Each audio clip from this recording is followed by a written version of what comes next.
욥기 13장을 보십시다.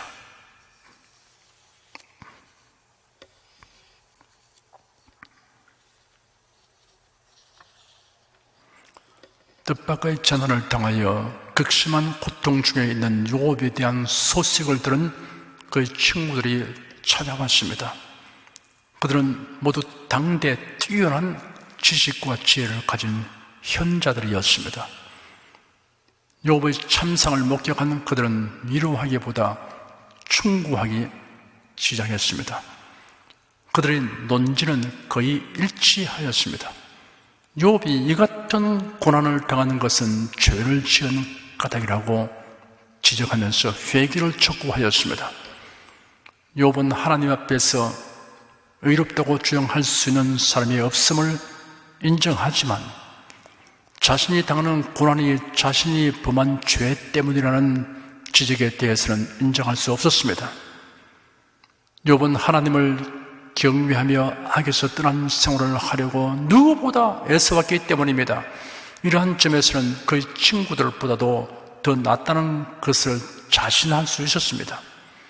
그러한 까닭에 욥은 친구들의 충고를 납득할 수 없었고 수용할 수 없었습니다. 그리하여 반박하는 변론이 전개되었습니다.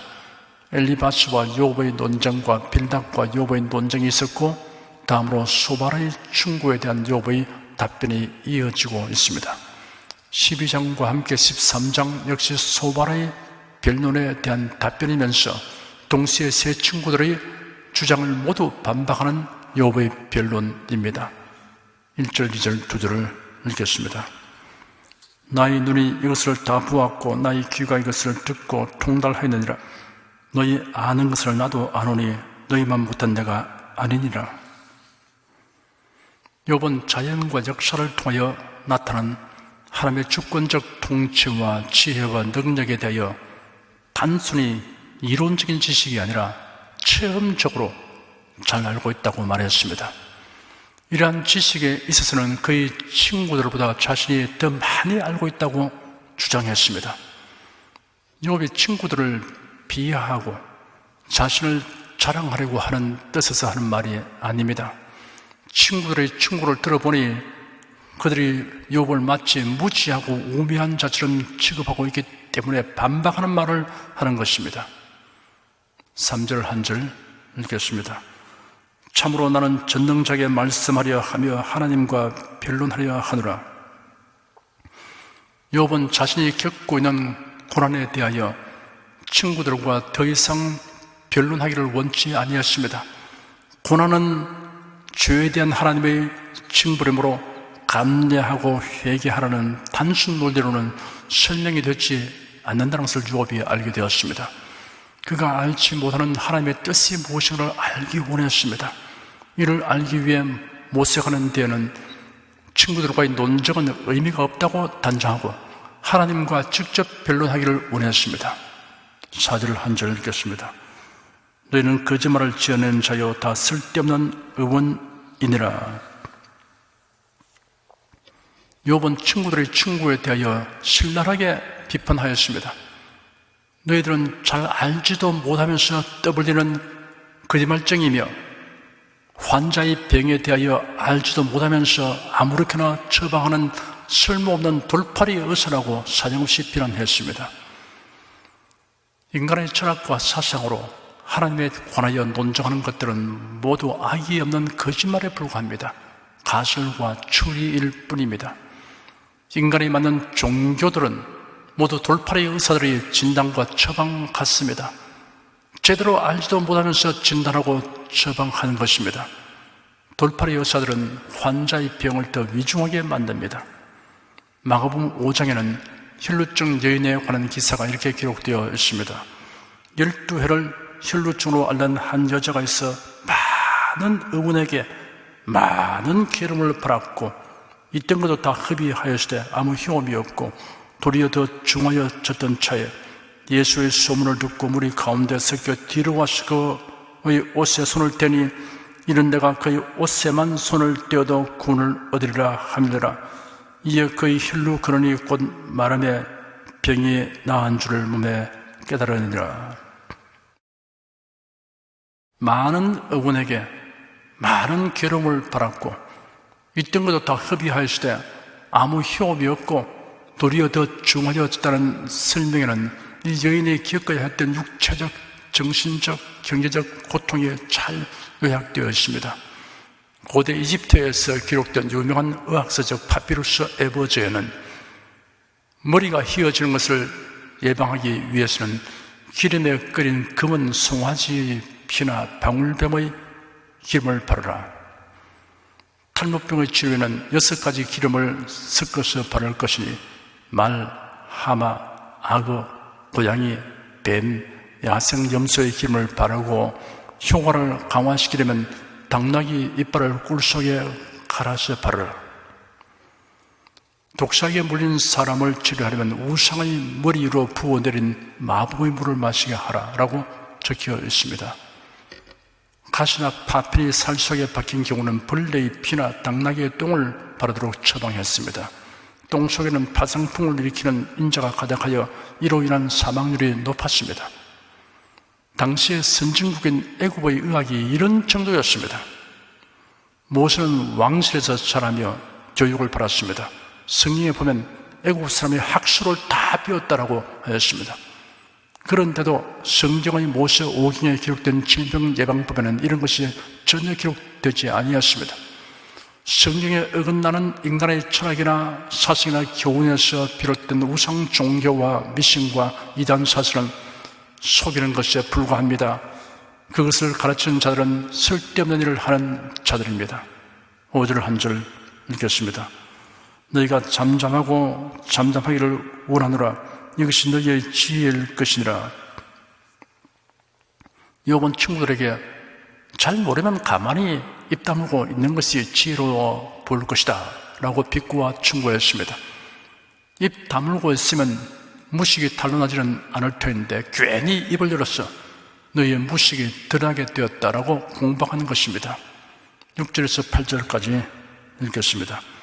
너희는 나의 변론을 들으며 내 입술의 변명을 들어보라. 너희가 하나님을 위하여 불의를 말하려느냐 그를 위하여 괴유를 말하려느냐 너희가 하나님의 낯을 쫓으려느냐 그를 위하여 쟁론하려느냐. 욥은 친구들에게 자신의 변론을 들어보라고 촉구했습니다. 너희들의 주장을 강변하려고 하지 말고 귀를 열어 나의 변명을 들어보라고 하였습니다. 너희들이 내가 당하는 고난에 대하여 하나님의 대변자처럼 하나님을 변호하는 자처럼 말하지만 불의와 계율로 하나님을 변호하려는 것이나 다름없는 것이라고 지적하였습니다. 설교자나 전도자가 성경대로 하나님을 증언하지 아니하면 하나님을 오히려 회방하고 욕되게 하는 것입니다. 9절에서 11절까지 읽겠습니다. 하나님이 너희를 감찰하시면 좋겠느냐? 너희가 사람을 속임같이 그를 속이려느냐? 만일 가만히 낯을 쫓을진대 그가 정녕 너희를 책망하시리니 그 종기가 너희를 두렵게 하지 않겠으며 그 위험이 너희에게 임하지 않겠느냐? 너희가 내게 대하여 충고하는 그 속마음과 동기를 하나님이 환히 들여다보시다는 것을 무시하고 행하면 하나님의 책망을 받게 될 것이다. 하나님의 종기와 위엄을 의식하여 행하라 하였습니다. 하나님 편에 서서 말하는 것처럼 하지만 실제로는 하나님을 이용하여 속이려 하는 행위가 있습니다. 예수께서 말씀하시기를 너희는 가로되 사람이 아비에게나 어미에게나 말하기를 내가 들에 유익하게 할 것이 고로반 곧 하나님께 드림이 되었다고 하기만 하면 그만이라 하고 제 아비나 어미에게 다시 아무 것이라도 하여 드리기를 허하지 아니하여 너희의 지난 유전으로 하나님의 말씀을 폐하며 또 이 같은 일을 많이 행하느니라 하였습니다. 구약성경에서 고르반은 하나님께 드리는 예물을 가리키는 데만 사용되었습니다. 예수님 당시에는 이 단어는 맹세하는 말로 사용되었습니다.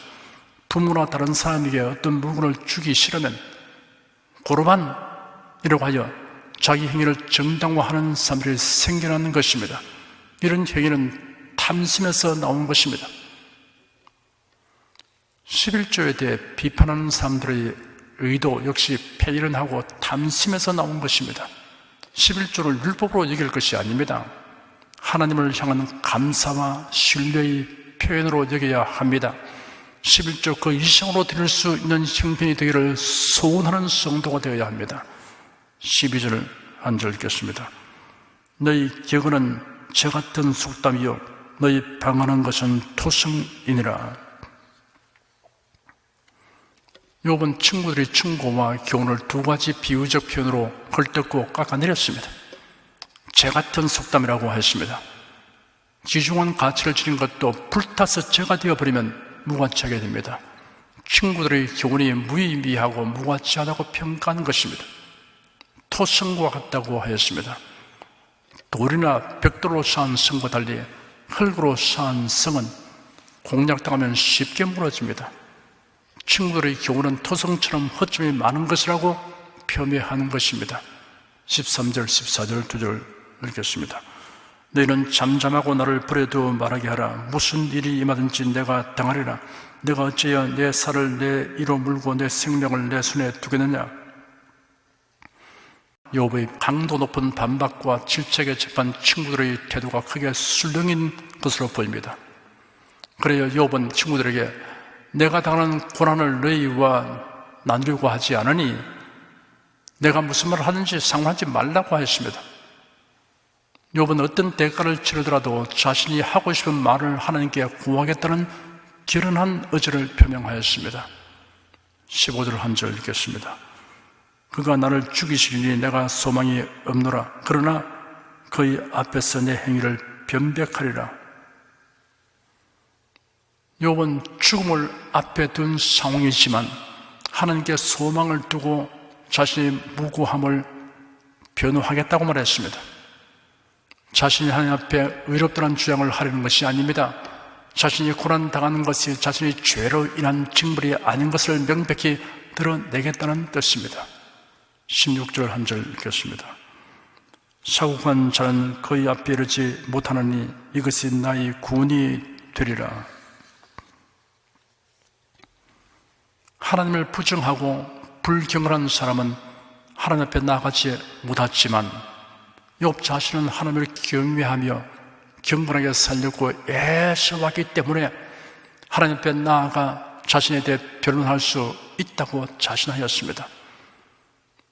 우리가 하나님 보좌 앞에 담대히 나아갈 수 있는 근거는 하나님의 긍휼과 은혜에 있습니다.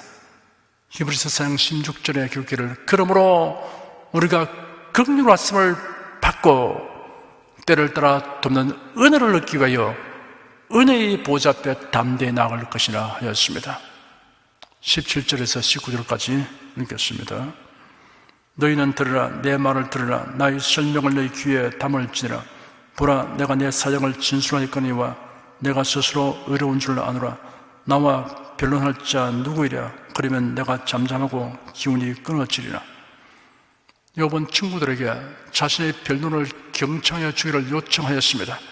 그의 친구들이 마음을 열고 귀를 기울여 욥의 진술을 듣는다면 욥이 스스로 어렵다고 주장하는 진정한 뜻을 알게 될 것이라고 하였습니다. 이런 점에서 그 누구도 자신과 변론하여 이길 자가 없다고 단언하였습니다. 만일 누구든 변론하여 욥이 당하고 있는 고난이 욥의 죄에 대한 하나님의 징벌이라고 드러낼 자가 있다면 욥 자신은 입을 다물고 죽을 것이라고 하였습니다. 20절에서 23절까지 읽겠습니다. 오직 내게 이 두 가지를 행하지 마옵소서. 그리하시면 내가 주의 얼굴을 펴여 숨지 아니하오리니 곧 주의 손을 내게 대지 마옵시며 주의 위엄으로 나를 두렵게 마옵실 것이니이다. 그리하시고 주는 나를 부르소서. 내가 대답하리이다. 혹 나로 말씀하게 하옵시고 주는 내게 대답하옵소서. 나의 불법과 죄가 얼마나 많으니까 나의 허물과 죄를 내게 알게 하옵소서. 욥은 하나님에게 두 가지 일을 행하지 말아달라고 간청했습니다. 첫째, 극심한 고통을 겪지 않도록 하여 달라는 것입니다. 둘째, 고난으로 인한 공포와 당혹함에서 벗어나게 하여 달라는 것입니다. 그런 다음 자신을 하나님의 법정에 소환하여 주시면 자신의 입장과 심정을 진술하겠다고 하였습니다. 그리고 욥 자신의 죄와 허물이 무엇인지 알게 하여 달라고 하였습니다. 24절 25절 두 절 읽겠습니다. 주께서 어찌하여 얼굴을 가리우시고 나를 죽의 대적으로 여기시나이까? 주께서 어찌하여 날리는 낙엽을 놀라시며 마른 검불을 따르시나이까? 욥은 하나님이 어찌하여 은총을 거두시고 적대적으로 대하신지 말해달라고 하였습니다. 낙엽 같고 마른 검불 같은 자기를 집요하게 추격하신 이유를 말해달라고 하였습니다. 26절에서 28절까지 읽겠습니다. 주께서 나를 대적하사 괴로운 일들을 기록하시며 나로 나의 어렸을 때 지은 죄를 받게 하시며 내 발을 착고에 채우시며 나의 모든 길을 살피사 내 발자취를 한정하시나이다. 나는 썩은 물건의 후피함 같으며 좀 먹은 의복 같으니이다. 하나님이 욥의 일생에 지은 허물과 죄를 모두 기록하여서 형벌하시며 발걸음마다 추적하여 간섭하고 통제하신 것이라고 욥은 생각하였습니다. 그래 욥은 지금 자신이 마치 썩은 물건 같고 좀 먹은 의복같이 되었다고 말했습니다. 욥은 친구들이 집요하고도 심한 정죄를 받게 되자 자기를 변호하려는 심리가 강하게 발동하였습니다. 그래야 하나님의 주권과 섭리를 인정하면서도 한편으로는 하나님께 항의하는 혼란한 심정을 그대로 토로하는 것입니다. 기도하겠습니다. 욥기를 통하여 고난에 대한 성경적 이해와 깨달음을 얻게 하여 주시니 감사합니다.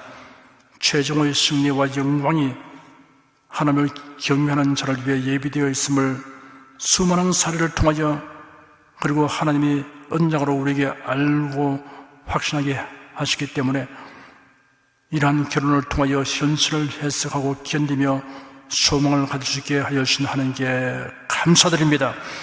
예수 그리스도를 변함없이 사랑하는 자의 결국을 생각하며 모든 일을 판단하도록 성령께서 도와주시기를 간구합니다.